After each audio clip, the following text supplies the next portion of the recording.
우리가 신앙생활을 하면서 내가 누군지 나에 대한 정체성을 아는 것이 굉장히 중요합니다. 그렇죠? 우리 교회와 성도는 하나님의 군대로 부르심을 받았습니다. 우리 함께 따라해 볼까요? 나는 하나님의 군대다. 제가 군대에 있을 때 훈련소에 있을 때 철저하게 가르쳤던 교육이 있습니다. 뭐냐 하면 내가 누군지 나는 군인이다. 그리고 나의 적이 누군지 북한이다. 그래서 이 사상이 철저하게 박혀서 왜 내가 싸워야 되는지, 왜 내가 군대에 있어야 되는지, 내가 왜 전쟁을 해야 되는지, 내가 왜 나라의 부름을 받았는지 군대에서 그걸 배우거든요. 신앙생활도 마찬가지라는 거예요. 우리가 그냥 유람선을 타고 너무 좋다 이렇게 신앙생활을 하는 게 아니라 신앙생활은 전투입니다. 그래서 항공모함을 타고 우리가 전쟁을 하는 게 신앙생활이라는 거예요. 어떤 사람은 그냥 교회 와서 너무 좋다 밥 먹으러 오고 놀러 오고 하지만 여러분 신앙생활은 영적인 전쟁이라는 겁니다. 그래서 우리가 적이 누군지 명확하게 알아야 된다라는 거예요. 자 보세요. 어떤 사람들을 보면 제가 참 가슴이 아픈데 교회끼리 싸워요. 목회자끼리 싸워요. 성도끼리 싸워요. 아군끼리 싸워요. 저는 아군끼리 싸우는 모습을 볼 때마다 너무 마음이 아픕니다. 왜 그렇게 서로 물고뜯고 서로 비난하기에 그 시간이 여러분 아깝지 않으세요? 여러분 성경은요 우리의 대적은 옆에 있는 사람이 아니라 다른 교회가 아니라 다른 교단이 아니라 누구라고 말해요? 마귀라고 말하고 있습니다. 할렐루야. 여러분 저는 우리 깨우는 교회가 이 주적을 명확하게 하시기를 바랍니다. 우리는 서로 적이 아니에요. 누가 적이라는 거예요? 악한 마귀가 적이라는 거예요. 자 오늘 말씀을 보면 이 요한계시록을 12장을 보면 크게 세 가지로 나눌 수 있는데 여기 그림을 보시면 성경을 보시면서 보시면 조금 더 이해가 되실 것 같아요. 자 여기서 중요한 특징이 있는데 용이 나와요. 용이 나와서 용과 싸웁니다. 자 12장 13장이 좀 비슷한데 12장에서는 용이 나오고 13장에서는 짐승이 나오거든요. 근데 이 12장에 보니까 용이 나오는데 첫 번째로 1절부터 6절은 용과 아이가 전투를 해요. 자, 두 번째 7절에서 12절은 용과 미가엘 천사와 전쟁을 벌여요. 세 번째로는 용과 여자와 전쟁을 벌입니다. 그러니까 여러분 성경으로 이렇게 표시를 해보면 이게 지금 이거구나 이게 이거구나 이렇게 좀 아실 것 같아요. 그러니까 중요한 게 뭐냐면 지금 용과 싸우는데 아이와 싸우고 미가엘과 싸우고 여자와 싸우는 그 전투 장면이 지금 나오는 거예요. 자 그러면 우리가 먼저 짚고 넘어가야 될 문제가 있습니다. 여기서 용이 누굴까요? 용은 함께 말씀 읽어보겠습니다. 9절입니다. 시작. 큰 용이 내쫓기니 옛 뱀 곧 마귀라고도 하고 사탄이라고도 하며 온 천하를 꿰는 자라. 그가 땅으로 내쫓기니 그의 사자들도 그와 함께 내쫓기니라. 오늘 본문에서 나오는 용은 누구냐면 옛 뱀이라고 하는데 사단이라고 하기도 하고 마귀라고 하기도 합니다. 할렐루야. 그러니까 마귀, 사단, 옛뱀은 동일한 단어라는 거예요. 옛뱀이 왜 옛뱀이에요? 창세기에 아담과 하와를 꿰던 그 뱀, 그게 바로 사단이었다라는 거예요. 할렐루야. 자 그러면 이 뱀의 정체가 이 용의 정체가 바로 마귀와 사탄인데 오늘 이 사탄과 싸우는 존재가 세 존재가 나옵니다. 첫 번째 존재 우리가 그것을 살펴보길 원하는데 첫 번째는 용과 아이와의 싸움이 있어요. 자 우리 함께 말씀을 한 번 더 읽어볼게요. 1절 2절입니다. 시작. 하늘에 큰 이적이 보이니 해를 옷 입은 한 여자가 있는데 그 발 아래에는 달이 있고 그 머리에는 12별의 관을 썼더라. 이 여자가 아이를 베어 해산하게 되매 아파서 애를 쓰며 부르짖더라. 한 여자가 등장하는데 이 여자가 배가 너무 아파요. 왜냐면 해산할 때 아기를 이제 출산할 때가 다 된 거예요. 그런데 이 여자의 모습을 보니까 머리에는 몸에는 태양을 옷 입었대요. 이것은 무슨 말을 하냐면 하나님의 영광을 휘감았다라는 거예요. 그리고 발에는 달이 있다고 합니다. 뭐 성경학자마다 다르지만 우리가 소위 말해서 달은 이슬람 종교를 조금 생각이 떠오르기도 하죠. 이슬람 국가들은요 그 국기에 꼭 초승달이 있습니다. 그래서 이 여자가 뭐예요? 그 달을 밟았다는 겁니다. 그리고 머리에는 12개의 관을 썼대요. 이게 별인데 이 12개의 별의 관을 썼는데 이게 뭐냐면 구약에서는 12지파, 신약에서는 12사도, 이렇게 말을 할 수 있는 거예요. 우리로 하면은 교회라고 말을 할 수도 있는 거죠. 이따가 제가 조금 더 설명을 해드리겠지만 어쨌든 지금 이 여자가 어떤 상황에 있어요? 배가 만삭이 되어서 출산할 때가 된 거예요. 여러분 성경을 조금 읽어보신 분들은 이 이야기를 딱 읽어보면서 구약 성경에 있는 말씀들이 조금씩 떠오르실 거예요. 왜냐하면 구약에 있는 선지자들이 어떤 예언을 했냐면 하나님께서 해산할 때가 되었다고 계속 선지자들을 통해 말씀하시거든요. 그러면서 하나님께서 남자아이를 해산하게 할 거다. 남자아이를 너희를 통해 해산하게 할 거다. 계속 그러한 예언들이 이사야를 통해 수많은 선지자들을 통해서 구약에서 계속 말씀하십니다. 그리고 이것의 오리지널은 창세기에 나와 있어요. 창세기에 어떻게 나와 있냐면 내가 무슨 말이냐면 지금 아담과 하와가 죄를 지었어요. 그리고 하나님이 이 뱀에게 저주를 하시는 거예요. 사탄에게 저주를 하실 때 이렇게 말씀하시는 거예요. 내가 너로 여자와 원수가 되게 하고 내 후손도 여자의 후손. 지금 여기 보이죠? 후손, 여자의 후손. 이게 지금 나오는 이 여자의 후손, 즉 아이라는 거예요. 무슨 의미인지 아시겠죠? 원수가 되게 하리니 여자의 후손은 내 머리를 상하게 할 것이요 너는 그의 발꿈치를 상하게 할 것이니라 하시고, 이 말씀 여자의 후손, 아이, 남자아이 누가 떠오르시나요? 예수 그리스도. 할렐루야. 여러분 그러니까 지금 요한계시록 12장은 1절부터 지금 7절, 6절까지 봤나요? 7절까지 봤나요? 여기는 뭘 나타내고 있는 거예요? 이 땅에 초림에서 오신 예수 그리스도에 대한 이야기를 하고 있는 거예요. 아, 예수님이 오실 때 어떠한 영적인 사건이 있었는지를 지금 말하는 거예요. 왜냐하면 하나님의 그 오랜 경륜은 뭐였냐면 태초부터 구약시대까지 아브라함을 선택하시고 다윗을 선택하시고 그 족보를 쭉 이어서 메시아 예수 그리스도를 이 땅에 오게 하기 위한 것이 하나님의 뜻이었거든요. 자, 그런데 이 예수가 이 땅에 올 때 문제가 있었습니다. 예수가 올 때 예수를 죽이려는 세력이 있었대요. 그죠? 오늘 말씀에 요한계시록에도 동일하게 말하고 있어요. 4절인데요. 이렇게 말합니다. 함께 읽어보겠습니다. 시작. 그 꼬리가 하늘의 별 3분의 1을 끌어다가 땅에 던지더라. 용이 해산하려는 여자 앞에서 그가 해산하면 그 아이를 삼키고자 하더니, 여자가 이제 배가 아파가지고 아기를 낳으려고 하는데 용이, 사단이 지금 그 여인의 아래서 아이가 출산하면 아이를 잡아먹으려고 막 대기를 하고 있는 거예요. 자, 여러분 이 말씀을 조금 들어보시면 한번 성경을 여러 가지, 여러분 제가 어떤 영상을 봤는데 성경이 어떻게 돼 있냐면 이렇게 연결이 돼 있어요. 그러니까 성경은 모든 게 구약, 신약, 구약, 신약, 구약, 신약 여러 가지가 다 연결이 되어 있다라는 거예요. 할렐루야.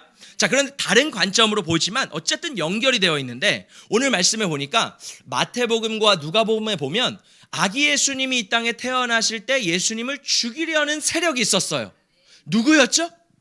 맞아요. 헤롯 대왕이 그 아기 예수님을 죽이려고 합니다. 실제로 진짜로 죽이려고 했어요. 자, 그런데 오늘 말씀에서는 동일한 사건을 보고 바라보고 있는데 누가 죽이려고 했대요? 용이 아기를 죽이려고 했대요. 그러니까 지금 아기가 예수님인데 마태복음, 누가복음에서는 헤롯 대왕이 죽이려고 했고 요한계시록에서는 용인 사단인 마귀가 잡아먹으려고 하는 거예요. 자, 그러면 질문. 지금 성경은 이랬다 저랬다 하는데 누가 예수님을 죽이려고 한 거예요? 헤롯이 죽이려고 한 거예요? 마귀가 죽이려고 한 거예요? 여러분 성경은요, 우리가 눈에 보이는 세력은 헤롯이에요. 그죠? 실제적인 역사적인 사건에서는 헤롯이 예수님을 죽이려고 했습니다. 근데 영적으로 헤롯 배후에서 헤롯을 조정하는 자가 있었는데 그가 누구라는 거예요? 마귀라는 거예요. 할렐루야. 여러분 우리가 눈에 보이는 것으로 판단하면 안 돼요. 우리가 살아가는 세상은 보이는 세상과 보이지 않는 세상이 있습니다.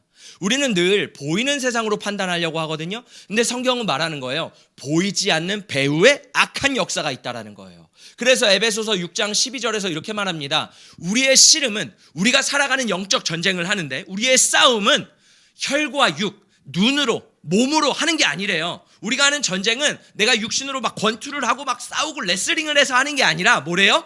통치자들과 권세들과 이 어둠의 세상 주관자들과 하늘에 있는 악의 영들, 영적 전쟁을 하는 거래요. 할렐루야. 그래서 우리 성도들에게 열려야 될 눈이 뭐냐면 우리가 이 자연적인 세계를 바라보고 판단하는 게 아니라 영적인 세계가 열려져야 된다라는 거예요. 할렐루야. 여러분, 우리 자녀들이 말을 잘 듣다가 교회만 오려고 하면 갑자기 마음이 변해요. 왜 그럴까요? 너무 또 그렇게 말하면 상처받습니다. 모든 것이 사탄은 아니에요. 그러나 뒤에서 어둠의 권세가 그 아이의 마음을 붙잡고 있다라는 거예요. 또 우리도 마찬가지죠. 예배 잘 드리고 집에 갔어요. 근데 남편이, 아내가 갑자기 버럭해요. 왜 그럴까요? 은혜 받고 왔는데, 사모님 너무 크게 말씀하시는 것 같아요. 은혜를 받고 오늘 제 생일입니다. 그렇게 말씀하지 마세요. 성령에 충만한데 누가 공격하는 거예요? 배후에서 어둠의 역사가 내 받은 은혜를 까먹으려고 계속 역사를 하는 거예요. 그래서 성도들은요, 깨어 있어야 돼요. 지금 진짜 얘가 이렇게 하는 건지 아니면 물론 다 어둠의 역사는 아닙니다. 이거를 분별할 줄 알아야 돼요. 할렐루야. 다 마귀야, 너는 마귀야, 야, 그러면 이단 되는 거예요. 뉴스에 뜨는 겁니다. 어느 교회, 수지의 교회, 아들을 귀신이라고 해서 때려 죽이다. 여러분, 절대 안 돼요. 할렐루야. 인격적으로 돼요. 왜냐하면 인격이 있습니다. 여러분, 인격은 소중해요. 할렐루야. 그러나 우리는 정확하게 분별해야 돼요. 그 배후의 역사는 어둠의 세력과 나는 싸우고 있는 거라는 거예요. 어떤 한 백인, 미국인 목사님이 북한을 품었어요. 그래서 북한을 위해 막 기도를 하고 중보를 하고 있었어요. 근데 이제 북한을 생각하면 이 김정일, 김정은 그 3대 독재자가 너무너무 싫잖아요. 왜냐하면 지금 북한에 굶어 죽고 있는 사람들이 있는데 이 사람들 때문에 지금 이 나라가 어렵고 힘들고 이 사람들이 어려워, 막 이런 마음이 들잖아요. 그래서 이 목사님이 어떻게 기도했냐면, 하나님, 예를 들어서 김정은이라고 하면, 하나님 저 김정은의 목을 쳐주십시오. 하나님 저자를 죽여주십시오. 하나님 앞에 막 그렇게, 여러분 우리도 그렇게 기도하지 않아요? 누군가를 위해 하나님 저 사람을 아주 그냥, 너무 좋아하시는 것 같아요. 그 대상들이 있으신가 봐요. 우리가 기도할 때 그렇게 기도할 때가 있잖아요. 근데 이 목사님이 어느 날, 하나님 저 사람 독재자만 없어지면 저 나라는 구원을 받을 것 같습니다. 하나님 저 독재자를 빨리 죽여주십시오. 심판을 내려주십시오. 막 기도하는데 하나님의 음성이 들렸다는 거예요. 그때 하나님 뭐라고 말씀하시냐면, 김정은도 내 영혼이다. 아멘이 안 나오시네요. 김정은도 내 영혼이다. 너는 그가 구원을 받기 위해 기도하라. 여러분, 이게 하나님의 마음이에요. 우리가 불시기도회 때 봤죠. 하나님의 마음은 악인도 지옥에 가길 원치 않으세요. 하나님은 어떤 사람도 지옥에 가기를 원치 않으세요. 하나님은요, 영혼을 구원하기를 원하시는 분이신 줄 믿습니다. 그러니까 우리가 지금 북한을 위해 기도할 때 하나님 김정은을 쳐주세요, 이게 아니라 하나님 저 영혼이 예수 믿게 해주세요. 여러분, 다르게 한번 바라보자요. 저 사람이 변화되면 이 나라가 뒤집히는 거예요. 아멘이 안 나오시네요. 다시, 이 사람이 변화되면, 예수 믿고 변화되면 대한민국이 뒤집히는 거예요. 할렐루야. 근데 우리는 늘 다른 리더들을 바라봅니다. 하나님 저 사람을 쳐주십시오. 그게 아니라 하나님의 마음은 그 영혼이 예수를 믿고 돌이키기를 원하시는 줄 믿습니다. 그래서 여러분, 우리가 싸워야 될 대상은요, 사람이 아니라는 거예요. 누구예요? 그 배후에 있는 어둠의 역사, 마귀와 싸우는 줄 믿습니다. 할렐루야. 여러분, 우리가 신앙생활을 하는데 하나님에 대한 때로는 낙심이 들고 오해가 생기고 여러 가지 시험에 들 때가 있습니다. 마귀가 우리에게 어떻게 공격하냐면, 마귀는 하나님의 존재에 대해서 우리에게 말하지 않아요. 마귀는요, 하나님을 의심하게 만듭니다. 우리 안에 의심을 줘요. 사탄이라는 패턴이거든요. 잘 보세요. 사탄이 이 하와를 유혹할 때 어떻게 유혹하냐면, 에덴 동산에 수많은 과일들이 있는 거예요. 그러면서 이렇게, 하와 이것 봐, 사과도 있고 배도 있고 딸기도 있고 진짜 많아. 근데 선악과는 다 똑같은데 왜 하나님은 먹지 말래? 생각해 보니까 너 이거 먹으면 하나님이 눈이 밝아져서 하나님처럼 높아질까 봐 너 이거 먹지 말라는 거구나. 하나님이 너 미워하시나 보다. 야, 지금 마귀가 하와에게 어떤 마음을 주는 거예요? 의심의 마음, 불신의 마음을 막 심어줘요. 그러면서 하와가 진짠가? 하나님 신실하시다고 하셨는데 하나님 진짜 나쁘신 분이네? 하나님 날 싫어하시나? 하나님 뭐야? 하면서 마귀는 늘 우리 안에 뭘 준대요? 의심을 준대요. 여러분 잘 보세요. 예수님이 마태복음 4장에서 마귀에게 시험을 받으세요. 그때 마귀가 세 가지 시험을 하죠. 첫 번째 뭐냐면 돌덩이가 떡덩이가 되게 하라. 두 번째는 뭐냐면 성전에서 뛰어내리라. 세 번째는 뭐예요? 나에게 절하라, 경배하라. 이런 시험이었어요. 자, 근데 이 마귀가 시험했던 시험의 핵심 포인트가 뭐였냐면 첫 번째 시험과 두 번째 시험을 보면 마귀가 이렇게 말합니다. 내가 만일 하나님의 아들이거든. 너 진짜 하나님의 아들 맞아? 그러니까 지금 예수님조차도 하나님의 아들이라는 것을 의심하고 불신하게 만드는 거예요. 왜냐? 자, 보세요. 야, 너 하나님의 아들이라며? 근데 너 40일 동안 이렇게 쫄쫄 굶었네. 배고프겠다. 너 하나님의 아들인데 하나님이 널 이렇게 내버려 두신다고? 야, 뛰어내려봐. 그러면 하나님이 천국에서 어이쿠야 깜짝 놀래서 우리 아들 예수를 구원해 줘야지. 하나님이 일어나실 거야. 지금 하나님이 널 보고 계시지 않아. 하나님 널 버리셨어. 무슨 생각을 심어주는 거예요? 불신과 의심을 마귀는 계속 우리 가운데 심어준다라는 거예요. 여러분 지금 마귀의 전략은 계속 우리 가운데 의심을 줘요. 자, 보세요. 하나님이 너 그렇게 사랑한다며. 근데 너 경제적인 상황이 왜 그래? 너의 자녀가 왜 그래? 너 기도 응답 된 거 있어? 하나님 너 사랑한다며. 너 그렇게 예배 나왔잖아. 너 그렇게 헌신했잖아. 너 그렇게 열심히 했잖아. 근데 하나님은 아무것도 들어주시는 것 같지 않은데? 라고 하면서 마귀는 뭘 준다라는 거예요? 우리 마음 가운데? 계속 의심과 불신을 주는 거예요. 자, 그러면 우리 안에 그런 마음이 들 때가 있죠. 아, 내가 지금 뭐 하는 거지? 내가 제대로 가는 건가? 그때 이 불신과 의심의 반대말이 있어요. 뭐냐면 믿음이라는 거예요. 할렐루야. 그래서 에베소서에 보면 악한 사단이 불화살로 우리 가운데 쏜대요.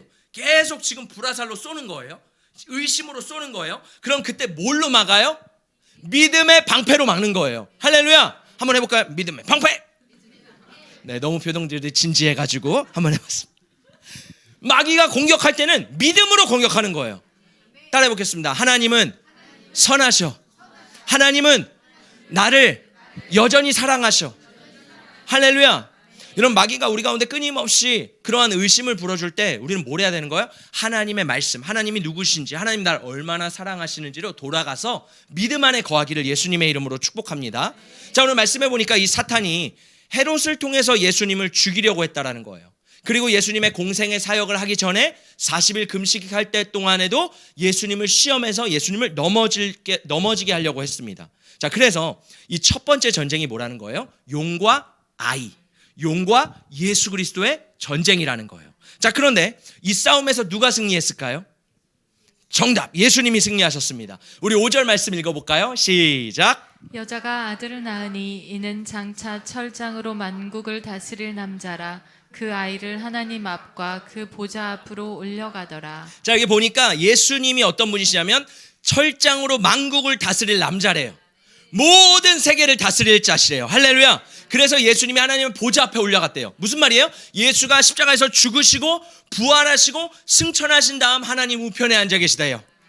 이 말씀이 구약에 있는 말씀의 예언의 성취입니다. 여러분 시편 2편을 보면 시편 2편은 예수 그리스도에 대한 메시아에 대한 말씀이거든요. 동일한 말씀이 있어요. 우리 7, 8, 9절 한번 읽어볼까요? 시작. 내가 여호와의 명령을 전하노라. 여호와께서 내게 이르시되 너는 내 아들이라. 오늘 내가 너를 낳았도다. 내게 구하라. 내가 이방 나라를 내 유업으로 주리니 내 소유가 땅끝까지 이르리로다. 내가 철장으로 그들을 깨트리며 질그릇같이 부수리라 하시도다. 할렐루야. 여러분 지금 용과의 전쟁에서 누가 이기셨대요? 예수 그리스도가 이기셨습니다. 너는 내 아들이라 오늘날 내가, 그게 누구예요? 예수 그리스도라는 거예요. 그 예수님이 철장으로 모든 사탄과 마귀의 권세를 깨뜨리셨습니다. 할렐루야. 그래서 그 승리가 누구에게 있는 거예요? 나에게 있는 거예요. 자, 오늘 이 말씀은 바로 예수 그리스도에 대한 싸움이었습니다. 두 번째 싸움을 보면 용과 미가엘과의 싸움이래요. 우리 한 번 더 말씀 읽어보겠습니다. 시작. 하늘에 전쟁이 있으니 미가엘과 그의 사자들이 용과 더불어 싸울세. 용과 그의 사자들도 싸우나 이기지 못하여 다시 하늘에서 그들이 있을 곳을 얻지 못한지라. 지금 사단과 미가엘 천사들이 공중에서 영적인 전쟁이 빵 벌어졌습니다. 자, 그런데 오늘 말씀에 보니까 누가 졌대요? 용이 져서 떨어졌대요. 성경에 보면 이 요한계시록 12장 4절에 보면 어떤 내용이 있냐면 이 용이 떨어질 때 뭐라고 나와 있냐면 하늘의 별 3분의 1을 끌어다가 땅에 던져지더라. 무슨 말이냐면 우리가 많이 들어봤죠. 하늘에서 전쟁이 있었는데 그 천사의 3분의 1이 루시퍼와 함께 하나님을 반역합니다. 그래서 하나님이 이 루시퍼를 쫓아내시고 그 반역했던 3분의 1의 천사들이 다 내쫓긴 거예요. 그래서 그 천사들이 뭐가 돼요? 마귀 귀신들 쫄개가 되는 거예요. 그래서 루시퍼는 마귀 사탄이 되는 거고 나머지 천사들은 귀신들이 되는 거예요. 자, 근데 여러분 생각해 보세요. 우리가 꿈을 꿀 때 여러분 그런 적 있으세요? 막 할머니가 나오거나 할아버지가 나와가지고 얘야 막 이럴 때가 있죠. 자, 그러면 질문이 있어요. 할머니가 나올 때, 할아버지가 나올 때 진짜 우리 할머니일까요? 누굴까요? 우리가 이거 분명히 알아야 돼요. 우리가 이거 모르면요. 할머니 왜 나오셨어요? 얘야 이제 교회 그만 다녀라. 내가 노한다. 할머니 죄송해요. 이러면 안 돼요. 여러분 이 꿈에서 나오는 할머니와 할아버지는 누구예요? 귀신이에요. 할렐루야.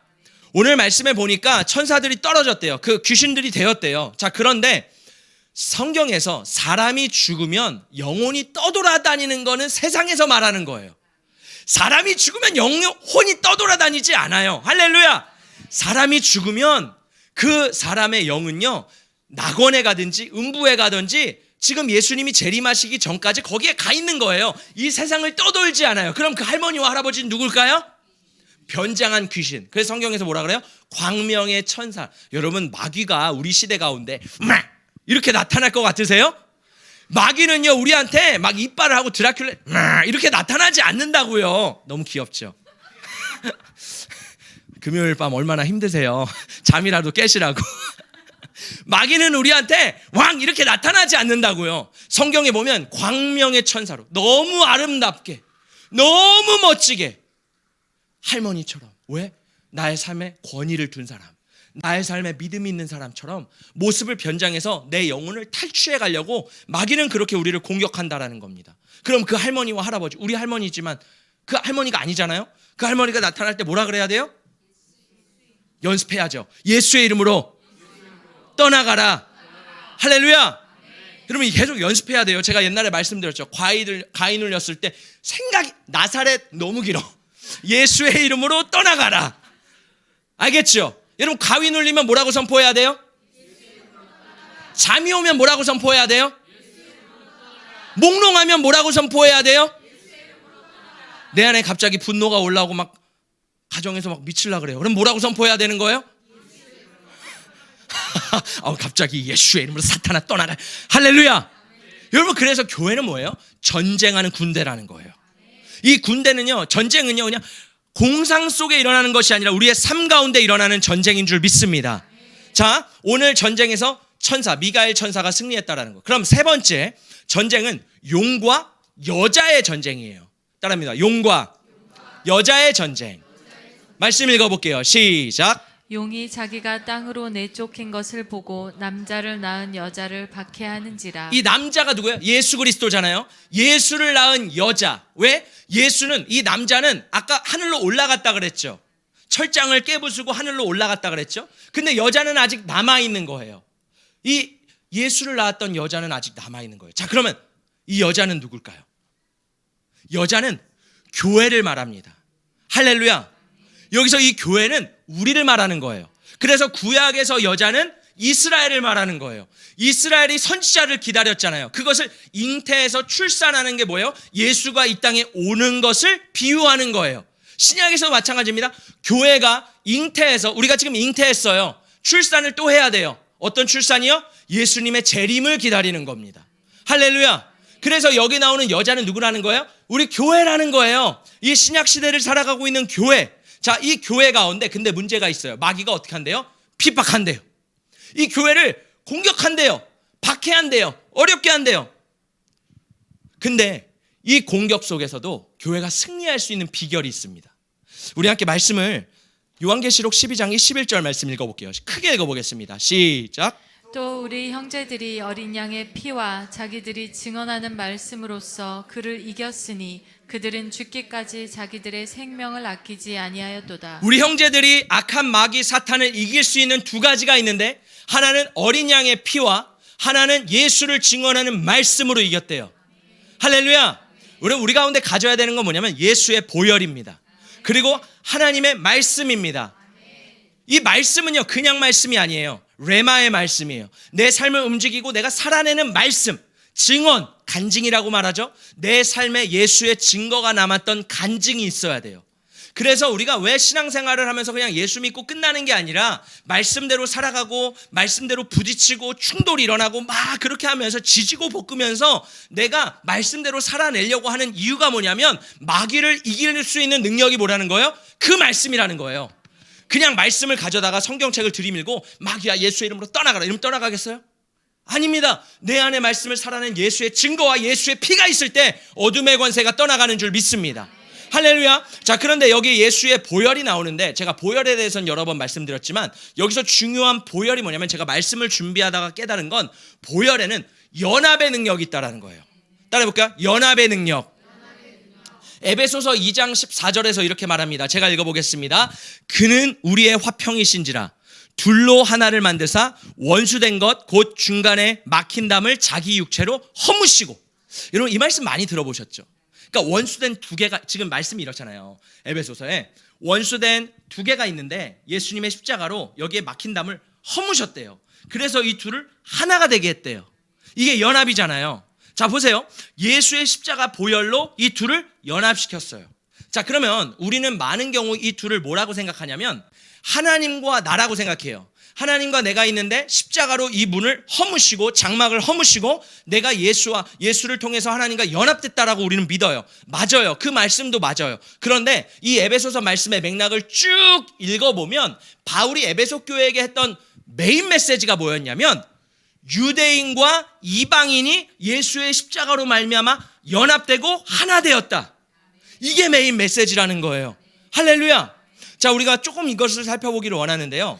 여러분, 예수님이 이 땅에 오시기 위해서 우리가 두 가지를 준비해야 돼요. 우리가 지금 잉태했잖아요. 출산을 해야 되잖아요.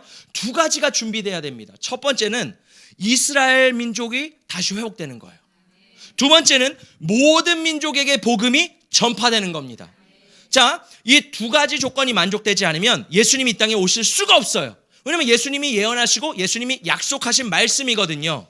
자, 이스라엘의 회복을 약속하셨고 모든 민족에게 복음이 증거돼야 된다고 예수님이 다시 오신다고 말씀하셨어요. 자, 그래서 오늘 말씀해 보니까 이 사탄이 남자를 낳은 여자, 그 교회죠. 그 교회를 박해하는데 이 박해를 하면서 예수님 오실 길을 오지 못하게 하는 거예요. 자, 볼까요? 여러분, 우리가 역사를 쭉 보면 참 신기해요. 이상하게 세계 역사는 유대인들을 그렇게 싫어합니다. 그렇지 않으세요? 독일 나치 정권이 히틀러가 유대인들을 다 죽여요. 근데 여러분 생각해 보세요. 그 한 사람이 미치지 않고서는 한 민족을 다 없앤다? 이게 말이 된다고 생각하세요? 한 사람이 그냥 그 아이디어가 딱 떠올랐을까요? 영적인 배후가 있다라는 거예요. 마귀는 어쩌면 히틀러를 통해서 유대인들을 다 죽이려고 했다라는 거예요. 왜요? 유대인들이 죽게 돌아와야 예수님 오실 길이 예비되기 때문에. 여러분, 그래서 오늘날에도 잘 보세요. 그리스도인들 중에서도 이스라엘의 회복에 대해 별로 관심이 없는 분들이 많이 있으세요. 이해는 합니다. 근데요, 바울은 성경에 보면 끊임없이 유대인과 이방인의 회복에 대해서 말을 하거든요. 유대인이 회복될 때 이방인도 회복되고요. 이방인이 회복될 때 유대인이 회복되는 거예요. 목사님은 지금 이스라엘 전쟁 일으키는데 이스라엘 편이세요? 저는 이스라엘 편이고요. 팔레스타인 편이에요. 저는요, 이스라엘도 사랑하고요. 아랍도 사랑합니다. 제가 그래서 요르단, 시리아, 튀니지, 아랍으로 선교를 갔잖아요. 왜? 그 민족 사랑하기 때문에. 그 민족이 제 마음에 있습니다. 동시에 이스라엘도 제 마음에 있어요. 왜? 하나님의 마음 안에, 하나님의 뜻 안에 이스라엘이 있기 때문에 우리가 그 마음을 갖게 될 수밖에 없다라는 거예요. 하나님의 마음에는 뭐가 있어요? 장자였던 이스라엘, 그리고 차자였던 아랍, 열방이 있다라는 거예요. 자, 그래서 우리가 이 마지막 때에 기도해야 될 대상이 있는데 누구라는 거예요? 이스라엘을 위해서 우리가 기도해야 돼요. 왜? 이스라엘의 유대인들이 주님 앞에 돌아오기를 우리가 기도해야 되는 거예요. 동시에 해야 될 것은 열방이 주께로 돌아오기를 위해 우리가 선교하고 기도해야 되는 줄 믿습니다. 바울 서신을 보면 신기해요. 제가 요즘 바울 서신을 이렇게 공부하고 있는데 참 재밌어요. 어떤 내용이냐면 바울이 소아시아 교회들을 다니면서 교회들을 이렇게 개척하잖아요. 그리고 교회들을 세우잖아요. 막 교회들이 부흥을 해요.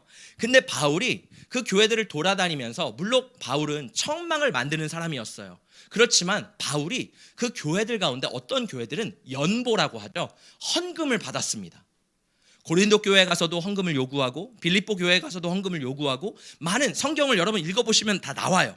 성경을 읽어보면 바울이 연보에 대한, 너희가 연보를 했느냐, 내가 연보를 기다리고 있다, 연보를 가져가려고 한다, 막 로마 교회도 계속 로마서를 통해서도 연보에 대한 이야기를 해요. 근데 이 바울이 연보에 대한 이야기를 계속하는 이유가 있어요. 왜 바울은 계속 돈을 거둘까요?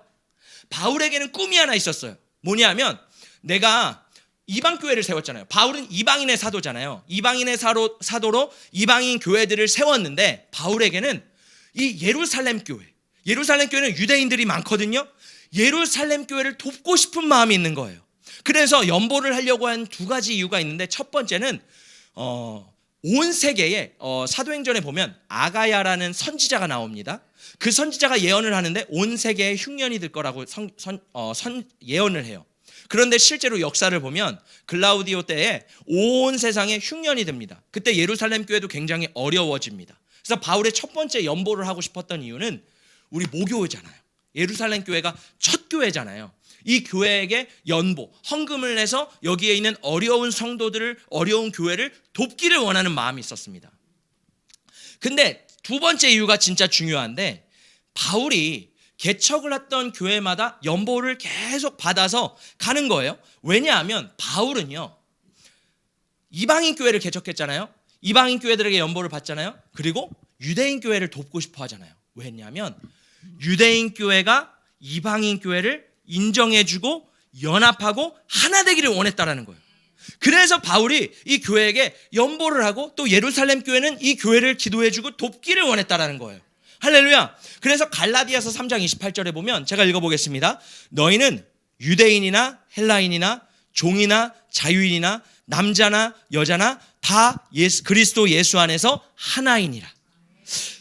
여러분, 이 관점을 보고 한번 서신서를 집에 가서 읽어보세요. 바울이 로마서에서도 그렇고 갈라디아서도 그렇고 모든 말씀에 유대인과 이방인의 회복에 대해서 말을 하고 있습니다. 저는 이 말씀을 읽으면서 그냥 바울이 사사로운 감정으로, 나 예루살렘 교회 좀 돕고 싶어, 나 예루살렘 교회 좀 형편이 어려우니까 내가 돕고 싶어, 구제하고 싶은 마음으로 했다는 게 아니라는 거예요. 하나님이 분명히 바울에게 마음을 주셨기 때문에 바울이 연보를 가지고 예루살렘 교회를 도운다라는 거예요.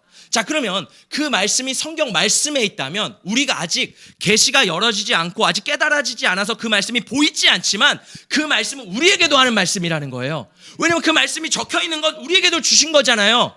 우리는 늘 내가 좋아하는 말씀만 보지만, 사실 그 맥락과 흐름을 보면 바울이 원했던 건 뭐냐면 이방 교회와 유대 교회가 하나 되는 거였습니다. 그래서 이방 교회는 우리가 이방 교회죠. 그럼 이 한국에 있는 이방 교회가 어디를 위해 기도해야 돼요? 이스라엘 교회, 유대의 교회를 위해서 기도해야 돼요. 그들의 영혼이 주님 앞에 돌아오기 위해서. 왜? 예수님 말씀하셨어요. 이방인, 이스라엘의 충만한 수가 채워져야 주님이 다시 오신대요. 할렐루야. 여러분, 그래서 오늘 말씀을 통해서 우리가 회복돼야 될 건 뭐냐면 이방인과 유대인의 회복이라는 거예요.